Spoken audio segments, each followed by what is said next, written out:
Welcome to Transitional Objects, a podcast about grief, friendship, trauma, healing, and the strange cosmic magic that shapes us when we're not looking. We're two longtime friends and therapists who've been through some things, a lot of things. And now we're talking about the big stuff, what we carried, what we let go of, and what we're still very much figuring out. Unfiltered, occasionally spiritual, always real. Think of it like therapy, but with more cosmic detours and fewer billing codes. Welcome back to Transitional Objects, and it's a new year. It's January 2nd. Happy New Year. 2026. Happy New Year. Yeah. I haven't said that out loud. 2026 is the year we are now in. Yeah, right. Knowing us, we sometimes have to double check that, what year we're in. Yeah. I know. Can you believe it? No. I know. Have you had any weeks off or time off or? I was just the weeks of Christmas and New Year's, I just was working on the Monday of each of those weeks.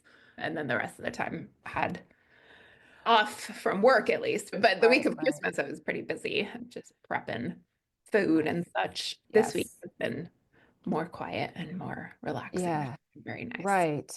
Yeah, I find that too. It's like, okay, this holiday, every year it seems the hustle bustle, there's energy in the air. And then it's almost like the day of the new year. It's like everybody takes a big breath or tries to anyway. Tries to. Yeah. Yesterday, actually, which was New Year's Day, they were undefined plans, but like halfway plans to get lunch with a couple people, but it wasn't really planned out when or what we were doing. And then yesterday morning, I went to a hot yoga class. And then afterwards, I was just like, I really don't want to do anything today. Like, I just really want to lay on my couch and binge watch shows. And so that's what I did. I love hearing this. And also perfect segue for today's episode, which is coping skills. And hopefully you and I can talk about even just breaking down that word coping skills and maybe how some folks, even some clinicians, think of it, teach them, categorize them, etc. But hearing you say that, and which, again, I know we've talked about this in other episodes where being an American is, oh God, just wanting to be a pile on the couch can seemingly feel like, oh, negative, right? Oh, lazy. Oh, name the negative attachment to it. When really it's like hearing you say it, it's like your deep breath was such a deep knowing of this is what I need to do today from my mind, my body, and my soul and spirit. Yeah. And what was interesting is because I felt like I ended up saying no to the halfway plans that I had. I had to say, hey, I'm not going to do it. And there was a little bit before I responded where I was going back and forth. What should I do? Because I sort of committed to these plans, but I really don't want to. I really want to just rest. This is the only day this week that I actually have the opportunity to all day, not have anything to do. And I want to take that opportunity, and it's New Year's Day, and it seems like a good day to do it. And it felt like I felt like there was a knowing that I had, I know this is what's the best choice for me is to say no to these plans and to just chill. I know that's the best choice, but I also know that my default mode is to ignore that and say yes, go do the thing that I had kind of committed to, even though it's not what I know that I need in this moment. And it was like this opportunity presented itself in front of me. And being that it was New Year's Day, I'm like, it seems like perfect timing if I really want to start,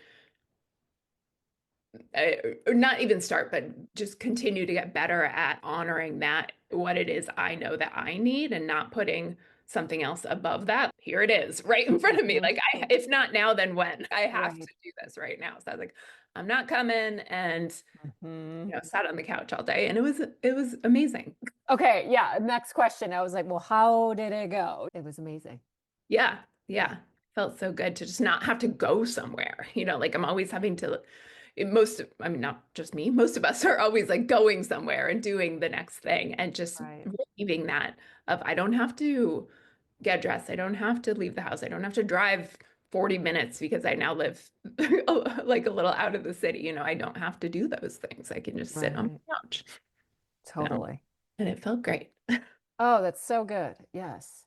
This category topic of coping skills is, it can be such a large, vast topic, right? Um, But really, I think it really depends on like one one's individual intimate intersectionality, actually. Intersectionality meaning like, what is this person's profile, right? How do they identify in the world relationally, in their gender, in their sexuality?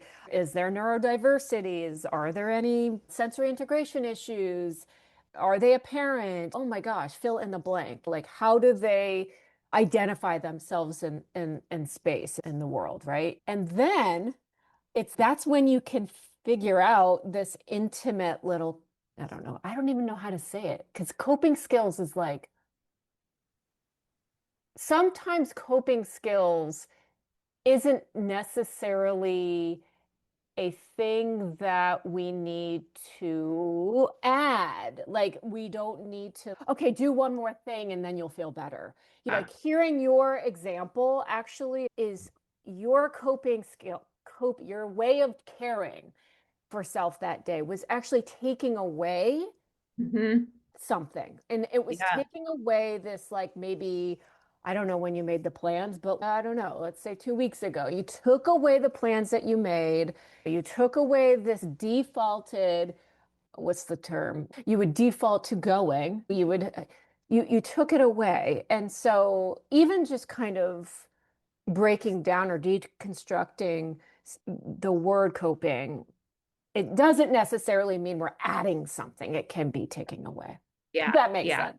Yeah. Yeah. And that's true. And that's interesting that you say that because I was, before we got on today, just thinking about the topic, and I like really actually hate the term coping skill. I know. And I'm so glad you said that, because in last episode, I'm like, oh, I hate resolutions. I'm like, here I I am just know. going to hate everything. Yeah.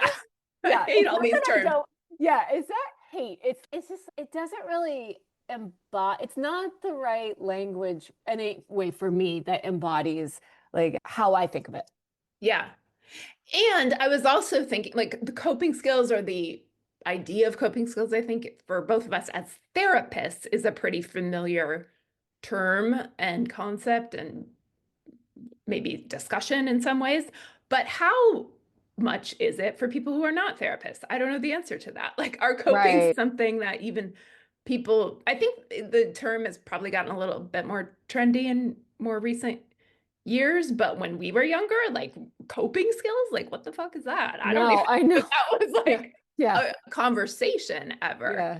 So Right. I was also curious just for people who aren't specifically trained to think about things through that lens, like how much do they even think about coping skills?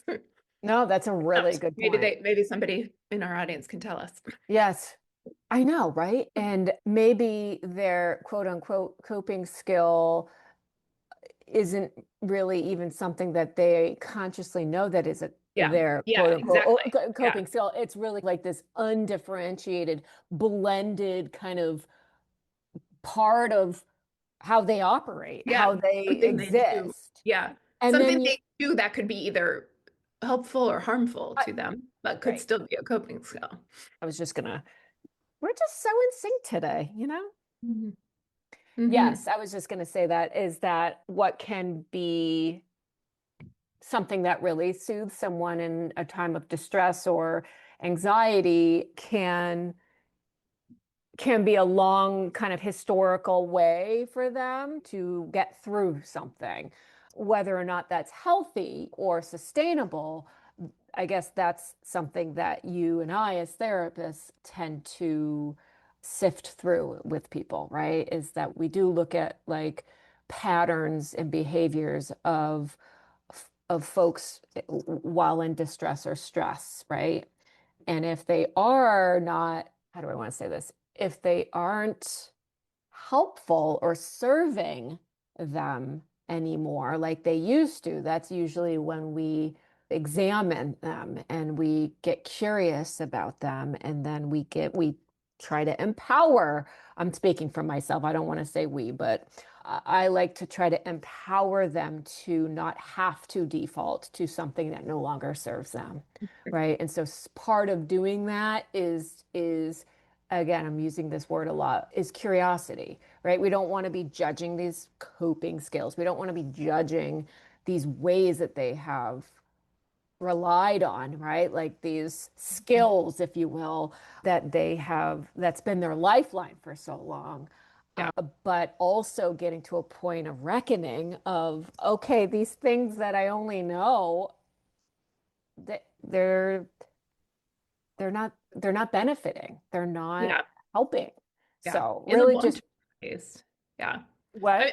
I said in the long term, at least, just because I do think there's maybe not for every situation, every person, every coping skill, but even if a tool that somebody uses in the long term is unhelpful or maybe creates more problems than solves for Yeah. somebody, Yeah. in the short term, it does serve a purpose. It does give it does often give somebody what they're seeking with that coping skill, which is why it continues as a coping skill. But Mhm. it's still something somebody might default to, which I just think is important to recognize that, because if we just say just stop doing the thing, then whatever need that thing is feeding or fixing short term, there's no longer any way to deal with whatever that thing is, if that makes sense.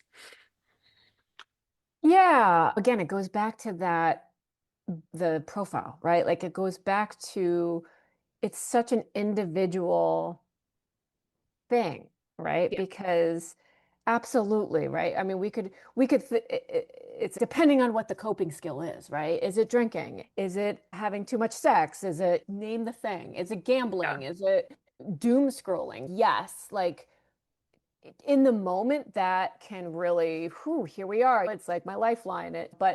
And later on, obviously, it's not sustainable. When you were talking about that, I'm thinking about what are some things that are in the moment no longer serving them. And I'm thinking of like examples like in relationships where their default is to check out, boom. If something gets hard, he or she, they're just gonna, and in the moment, they are not wanting to disconnect from their partner, but that default, that part of them, that whatever that has served them is there instead. And Hmm. so absolutely we don't want to say, yeah, get rid of that. Don't no longer do that. And also we've done these episodes before. Our child self is going to be like, fuck that. I'm going to Yeah, you like I'm can't going to just not rebel. do it. Right. And so that's why I really like the word or the practice of curiosity around these things in the moment and out of the moment. But Yeah. yes, depending on the skill, or sorry, depending on we're just going to use coping skill, whatever. It absolutely, that's why they become so long standing and historical, is because they like immediately give us gratification and I'm air quoting here, like soothing and regulation, but Yeah. really, depending on what it is, it could be like, whew, you could harm to your body, harm to your partner, harm to the whatever. So again, I think it's such a broad topic and dependent on who is in the room with us. Yeah. Yeah. Absolutely. Absolutely. And how much awareness there is around that. And also gauging the readiness of their awareness. Are they ready to really be aware of what what they're choosing consciously or unconsciously to help them move through something? Hmm.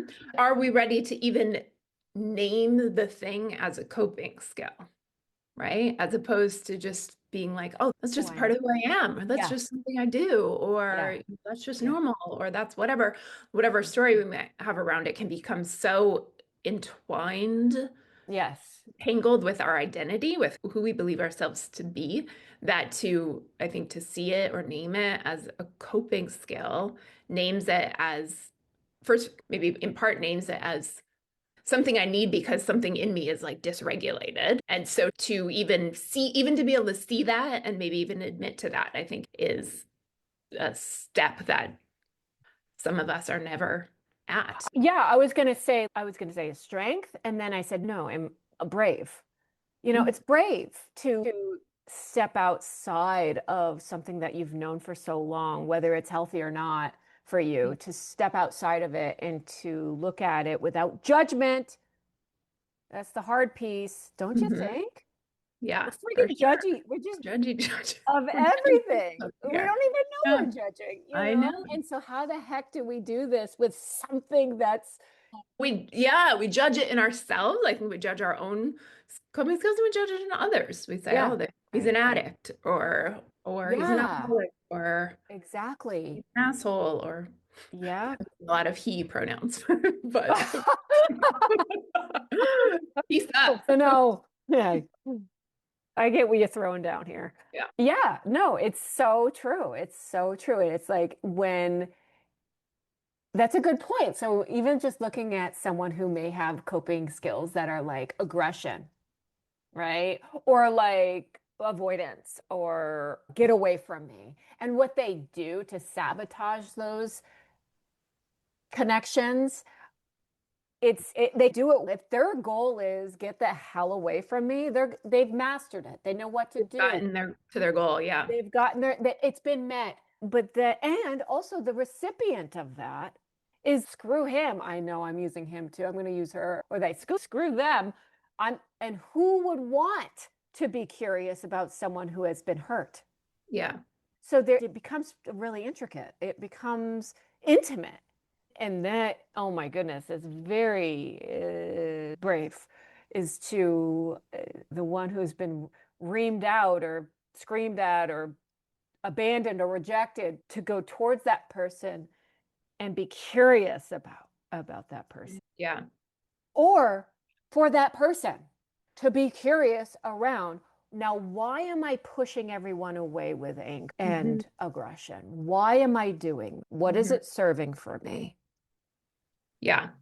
And I think that's obviously an important part of it, but I think that might be part of the reason too why I kind of have this resistance to this topic of coping skills. I'm thinking back to when I was my younger therapist days when I was working in community mental health, and Yeah.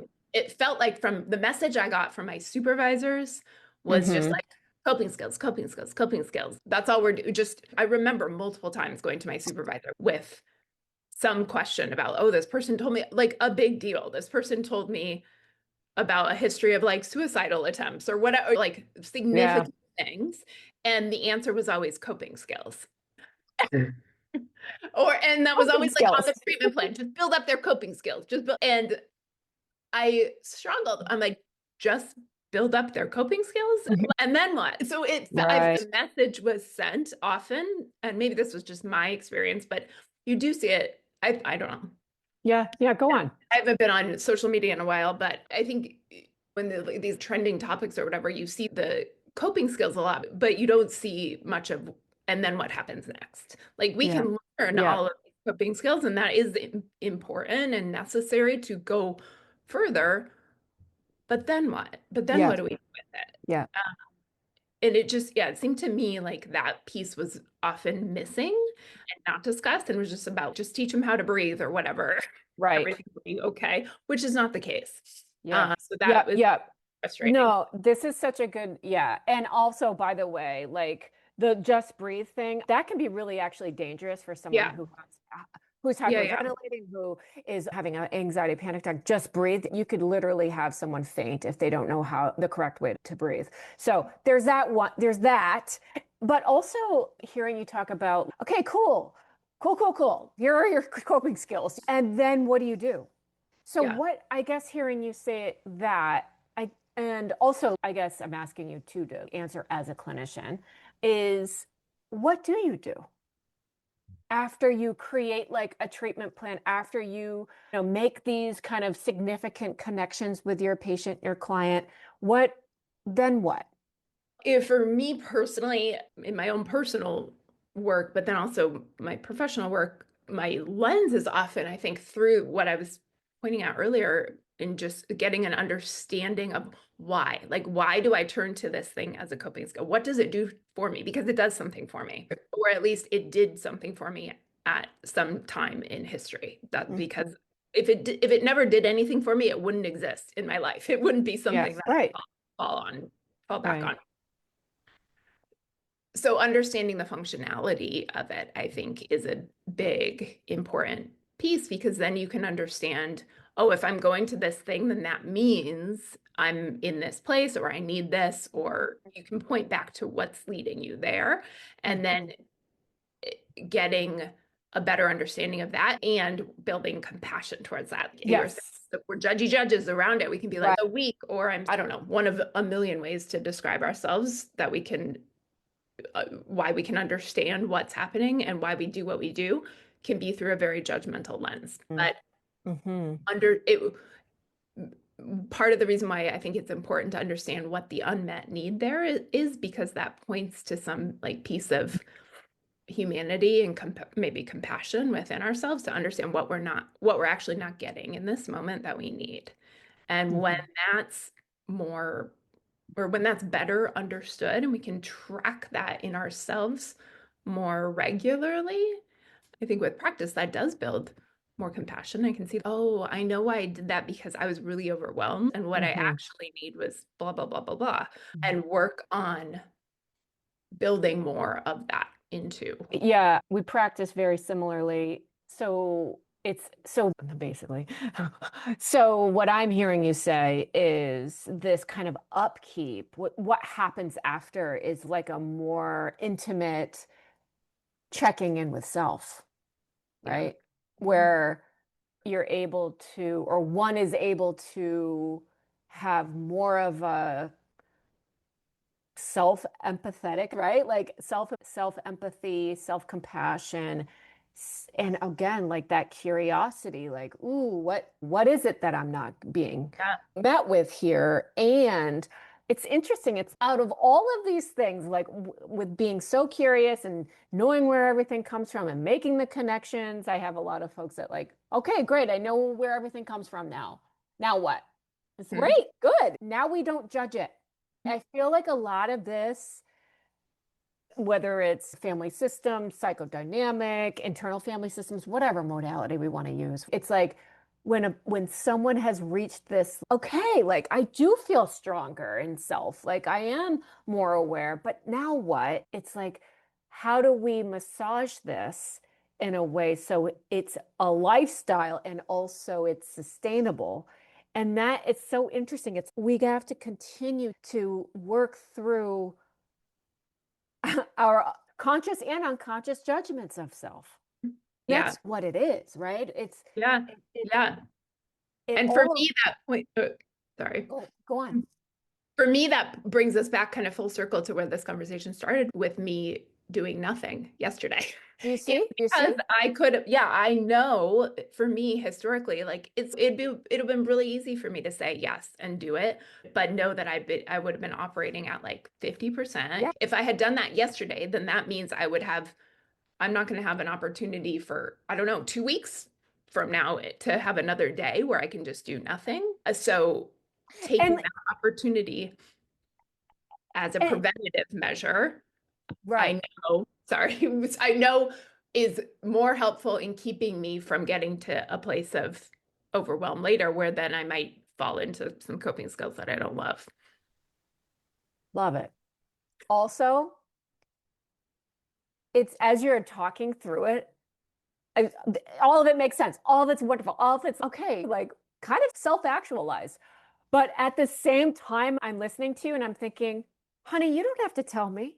You don't have to give me the excuse, not excuses, but the reasons why. It should just be Mhm. this is what I'm doing today Yeah, to take yeah, care of self. yes. Yeah. So not to get so into this here, but it's interesting how when we decide to make that internal, intuitive, instinctual pathway that may clash with our default, how we justify it, how we rationalize it, or how we reason it. Is there judgment with that? I Yeah. don't know. I don't know. It's, I'm just bringing that Yeah. up and in because I do it myself, and Yeah. many people do it. Yeah. For me, I think it is still really hard to do something like that and not feel like I have to explain it. Oh, there's a lot of good reasons for this, it can't just Can't it's just exist. still Be. hard to just be Hmm. the choice that I'm making. Yeah, same. Uh-huh. And I'm just saying it out loud. And maybe this will be our, again, it's so poppy, but coping skill. It moving forward with when we're able to recognize in self intuitively, instinctually, this is what we're going to do. We Mhm. just do it. Mhm. We don't go down the list. Maybe this will be our, again, no New Year's resolutions, but the intentions to work on self this year Yeah. is if we know intuitively, why are we reasoning? Mhm. Yeah. Why do I have to justify it? Why do I feel like I have to justify It's it? the judgment that we don't even know we are existing in. So it's so funny and interesting that judgment is really at the core of this. Many things. Yeah. Anyway, I just wanted to point that out. Yeah. We're judgy little. Also, we're judgy judgers. Another thing I like, it's kind of Buddhist, under this same kind of non-identifying, pathologizing way, is that it's like I am feeling anxious, I am feeling depressed, I am feeling overwhelmed. That doesn't mean I identify as whatever it is that in every moment, we have so many feelings. We exist in so many with sensations and sensory and all feelings. So it's how do we also own the feeling without us identifying with it? So, Mhm. does that make sense? Maybe I didn't Yeah. do Like that part of it well. is the language. Like what you just said is not what most people say. Like most people say, oh, I'm depressed or I'm anxious. Say I'm feeling. Feeling, yeah, Makes it more difficult to separate that emotion from who we are as a right, person. And we think of right. ourselves as just an anxious person. I'm just a depressed person. Right. Mhm. What energy that creates in Mhm. self when we actually identify it as Yeah. such. Yeah. You see everything through that lens. I'm an anxious person. So therefore I do blah, blah, blah, blah, blah. I make blah, blah, blah, blah, blah choices. Yeah, yeah, yeah. Totally defines how we show up in the world. Uh-huh. Yeah. Yeah. We're And what just are, getting so, we're yeah. just getting so excited. We're just cutting each other off all episode. This must be a good topic. Apparently, even though both of us were like coping skills, bleh. We're like, duh. But I guess we like them. I mean, Yeah, no, it definitely ignites something yeah, in both of us yeah, as people and non-clinicians and clinicians, right? yeah, yeah. So, do you have some maybe some coping skills that are outside of the box of what we might normally think of as coping skills, but things that you really love that do work for you? Like me as a They can be inside the box too, but just things that work for you. like when I'm in stress or Yeah, distress or anxious or overwhelmed. Okay. in stress or even like preventative measure. Mm, yeah, yeah, yeah. You think that I would have thought about this before this episode just to be a little prepared, but I am now, I think, yeah, current state now, I would say eliminating. So lots of elimination. Uh-huh. Lots of elimination, like taking away things and good, Mm. like saying yes. It's similar to what you started with, but saying no to things. Yep, absolutely. That's like when I can really, I can feel it in my body. I can feel it more. I get overwhelmed again. Previous episodes, there's a lot going on, hormones and blah, blah, blah, blah, blah. But yeah, So not doing things not doing as things. opposed to like cleaning out your closet, like taking away, would that also fall under the category? Like taking away things? Taking away things. That's so funny. I'm such a paradoxical queen here. At the beginning of this episode, I actually said, "Oh God, I'm color drenching my entire mudroom." That's absolutely adding to my plate. But I know I'm like, what am I even talking about? But you know what it is?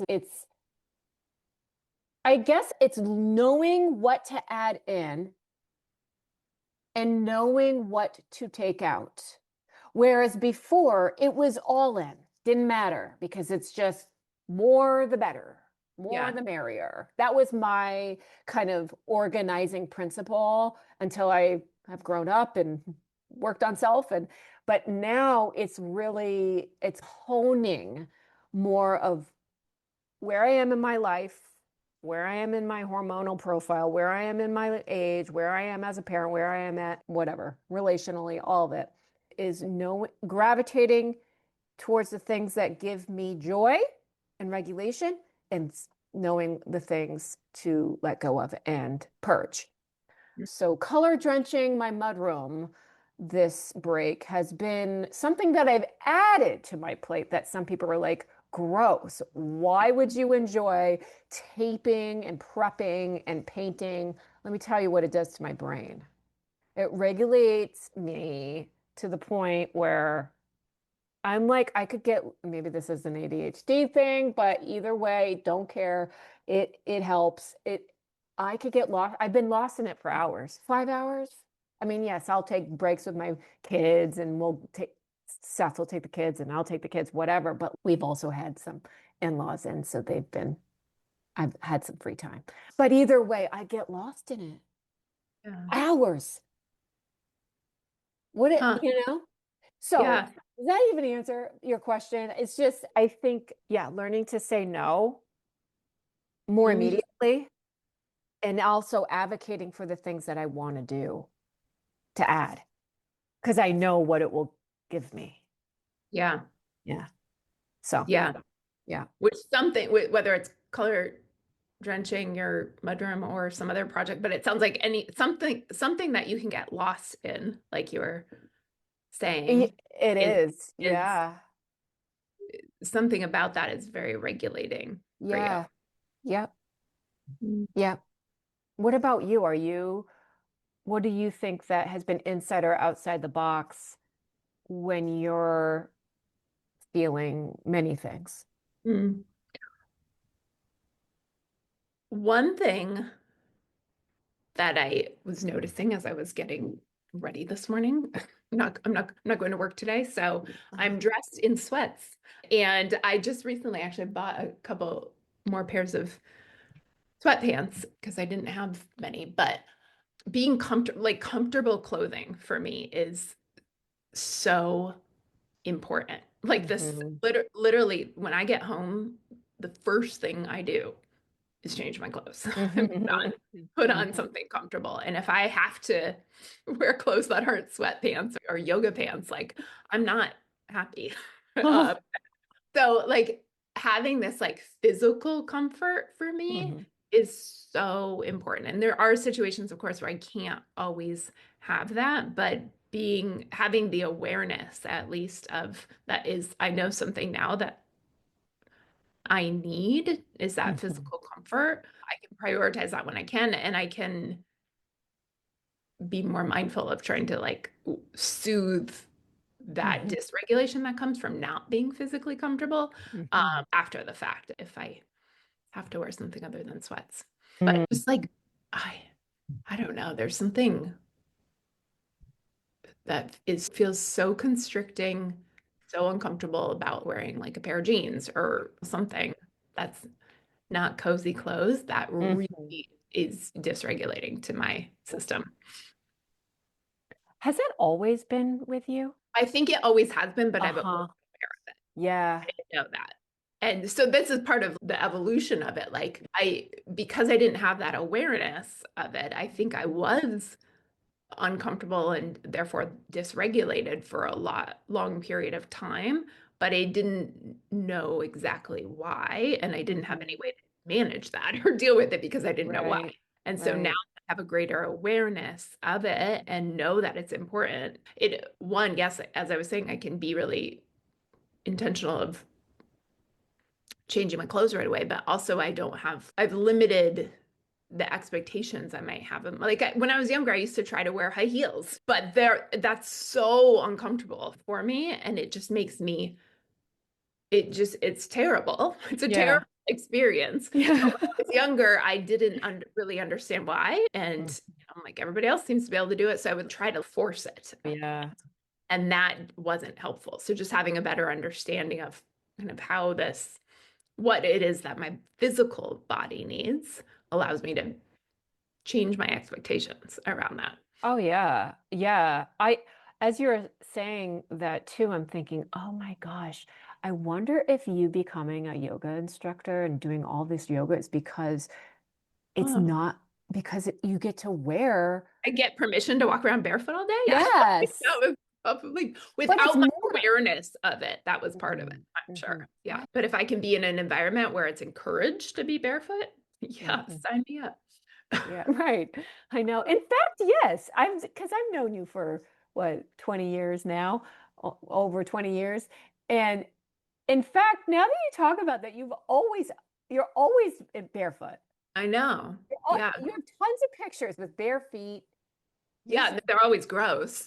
yeah, Like yeah, I know. black Yeah. bottoms of my feet from walking around everywhere. But that's my preference. I'm like, it's Uh-huh. so much more comfortable. And me just having that physical comfort just completely Yeah. changes the way that I'm able to be and show up. This makes so much more sense. Because it's more than just like it's more than just a preference. Yeah. Yeah. It's like a need. Yeah. It impacts how I can be if I'm Right. uncomfortable. Yeah. Yeah. I'm so distracted by the discomfort that I can't. And that's, yeah. So again, you have a kind of particular specific sensory profile Hmm. that that now hearing you as you evolve, understand, have that awareness that in order to accommodate that sensory profile, bare feet, yoga pants, Yeah. sweats. And this is one of the reasons why packing has always Oh been my God. so Guys, for let me me. tell you. Okay, just real snippet. Every time, even my husband was like, wow, is she okay? And I just know this because Dubs and I have traveled, we just travel everywhere we've traveled. And I just came to, at first, when I saw her do this, I was like, what is she Wait, what did doing? you see me do? Like What? you're a catatonic in front of, she would sit crisscross applesauce, okay, and on the ground, always on the ground, with an open suitcase. Okay. And mind you, I was always the severely underpacker. Let me tell you, Dubs, overpacking like Yeah, a unbelievable. giant sitting in front of a giant. Giant. I mean, Yes. I am emphasizing because it's truly giant. It didn't matter where she was, giant suitcase. And she would just sit there, sometimes for hours, and stare. Catatonic. I mean, I remember, hey, are you okay? Are you all right? And it was almost like I would interrupt her in a trance. Okay, guys? But now, and after a while of so many trips here and there, I'm like, oh, this is just something that she does. This is just something that she Yeah. does. But I But can now better understand it as an attempt. Like I'm trying to yeah, figure out what I can choose to wear that's going to be comfortable. yeah. Oh my Also, God. not knowing, especially when I'm packing for a trip, I don't know Right. what we're going to be doing, what environment we're going to be in, Right. if it's going to So be makes sense. that I'm not able to wear, it's not socially acceptable to wear sweats or whatever. Like Right, I'm right. to fit all of these elements in. How can I be comfortable and also be prepared for whatever it is we might be doing today. It's really difficult. This is so just sparks, connective sparks are flying. Uh-huh. Because I just thought it was like a block, like a decision fatigue wardrobe block. But really, it's about this sensory thing of like, what do I need to choose best for my body and said environment? Oh, now I have like way more compassion for you. Go back and stop making fun of me all those years. I just What the remember, fuck are you doing? I just remember we were in, oh God, it was like, oh, we were in Venice and I was with my husband at the time, my now husband. And I just remember him coming into the room and he goes, "What's up with Dubs? She's just sitting on the floor staring at her suitcase." And I just go, "Oh, that's what she does." He's like, "Is she okay?" "Yeah, she's fine." That's what she does. But now, it's just, yeah, it totally makes sense. Yeah. Yeah. Yeah. So, comfy clothes Okay. for me. Comfy clothes for you. That's a coping skill. Yeah, yes, absolutely. It's a coping skill. Color drenching my mudroom, one of mine. Saying no is one of mine. Yeah. So, Yeah. Taking a day to lay on the couch and absolutely. shows. But the biggest one I want to say is with all of these is having no judgment with them. Yes, because sometimes a coping skill is a glass of wine for me. Okay. It was many more glasses of wine when I was younger. Sometimes now it's a glass of wine though, and that comes with judgment. That comes with self-judgment for sure. That comes with, I'm sure somebody out there, if I say a coping skill for me is a glass of wine, that comes with judgment from somebody else. For I'm glad very, we're naming it. yeah, yes, Yep. it is sometimes. Okay. So now when you have that glass of wine, where are you going to put the judgment part of you? And also, what are you going to say to the judgment part of you if it shows up? Mm. Um, Hi, judgment. Hi, judgy judge. Hi, judgy judge. Hi, judgy judge. I Yeah. see you. Yeah. And I'm mindful of what I'm doing. Yeah. I'm not going to take this overboard. I'm in Yeah, control. I'm responsible. I can have a glass of wine without Mhm. it being a judge-worthy event. I like it. Mm. Okay. Cheers. Mm-hmm. Cheers to that as I sip on my electrolytes. There's that. Yeah. I once got shamed by a therapist for alcohol consumption. And this was years ago, but that's still like that judgy part still comes up frequently for me with when it comes to alcohol. If I'm like, oh, I'm having a glass of wine because I had a hard day and I want to do that. And I still sometimes hear that judgy voice from. Oh, wow. Mhm. Wow. Do you see just like how, what's the word I want to use? Serious our jobs are. Because Mhm. look at this, years and years and years passed, and that therapist voice is still in your head, and it's not a good one. Mm-mm. Mm-mm. Yeah, I was traumatized by it. Yeah. Yeah. Wow. Yeah. So that will be something that you can see if that part shows up. And I mean, I have so many judgments too. Like I'm just gonna look at it and if I know it's there, because again, sometimes we're not gonna get it, guys. Yeah, we're imperfect little beings. Yes, that's right. Can we just like say that out loud? We are not perfect. Yeah.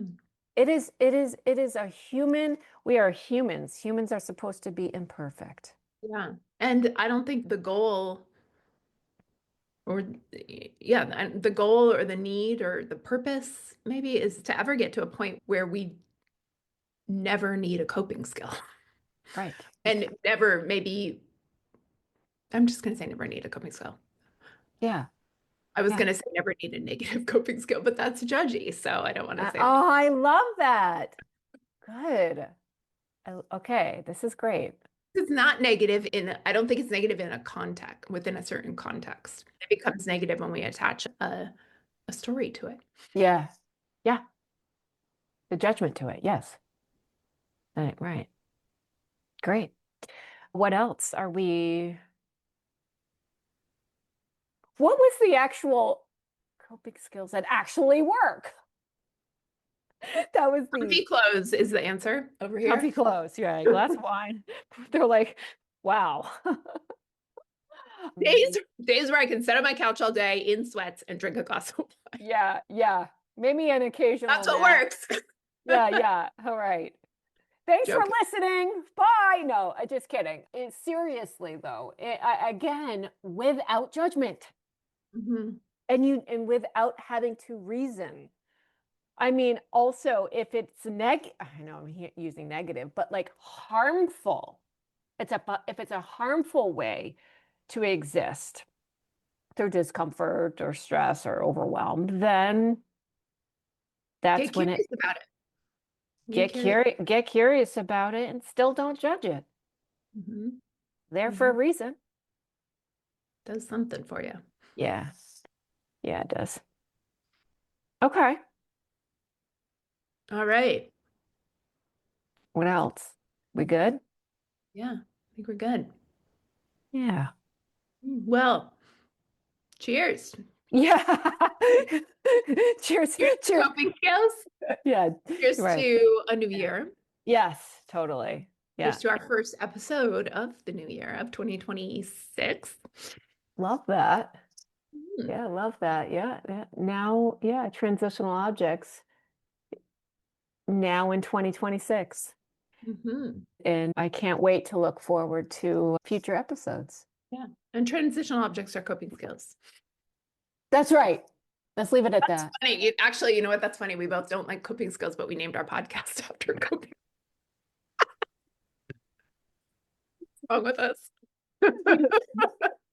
For tips on life, folks, follow us.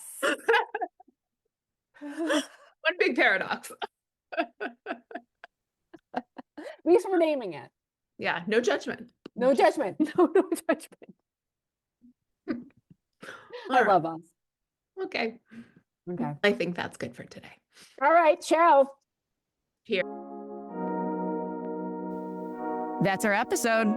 Proof that therapists can overshare too. If you're leaving this feeling a little more human, good. That's kind of the point. Send this to someone who gets it, or someone who really needs to. We'll be back soon with more stories, more tenderness, and a rotating cast of unresolved issues. And maybe a few coping skills. Maybe. Until then, hold yourself like you would someone you love.